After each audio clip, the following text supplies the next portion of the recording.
Hello and welcome to Daily Reflection with Aneel Aranha. Today is the 8th of March 2018 and we're going to reflect on Luke chapter 11 verses 14 to 23. Listen. Now Jesus was casting out a demon that was mute. When the demon had gone out, the one who had been mute spoke and the crowds were amazed. But some of them said he casts out demons by Beelzebul, the ruler of the demons. Others, to test him, kept demanding from him a sign from heaven. But he knew what they were thinking and said to them, "Every kingdom divided against itself becomes a desert, and house falls on house. If Satan also is divided against himself, how will his kingdom stand? For you say that I cast out the demons by Beelzebul. Now, if I cast out the demons by Beelzebul, by whom do your exorcists cast them out? Therefore they will be your judges. But if it is by the finger of God that I cast out the demons, then the kingdom of God has come to you. When a strong man, fully armed, guards his castle, his property is safe.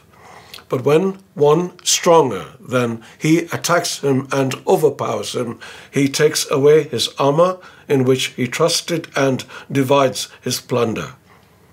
Whoever is not with me is against me, and whoever does not gather with me scatters." The gospel of the Lord. Neutrality might be a good thing when it comes to geopolitics, but when it comes to cosmic warfare, there are no Switzerlands. You have to choose sides. And the side that you choose doesn't really need a declaration. As Jesus says, "Whoever is not with me is against me." If you're not with Jesus, you're with Satan. James states the inverse principle. Friendship with the world is enmity with God. That's James 4:4. So it is rather strange here when Jesus is actually accused of casting out demons with the power of Beelzebul, which is another name for Satan.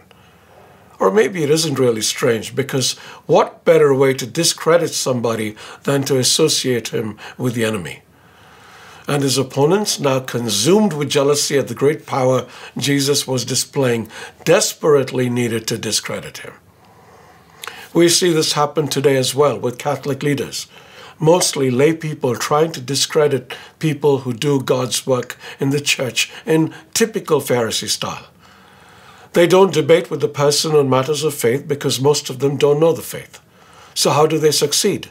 They simply need to associate the person with something that people shrink away from. In the Catholic context, calling somebody a Protestant usually does the trick. Now, Jesus doesn't keep quiet. He replies forcefully, and after showing them the error in their logic, warns them that they are in big trouble because it is with the power of God that he does these great works. And this power will strip them of their own power, taking away everything that they have. The lessons from this should serve as a warning to those who follow in the Pharisees' footsteps. All the readings of this past week have made the same point. If we are with Jesus, we will stand together, we will gather together, we will work together, we will bear fruit together. Those who don't gather together with Christ will only scatter, but they will get their just deserts. They will be exposed for who they are, and like the tenants in the parable of the vineyard who didn't bear fruit, they will be removed and others will be given the vineyard. It's a harsh warning here, but it is a warning that all of us need to pay heed to. God bless you.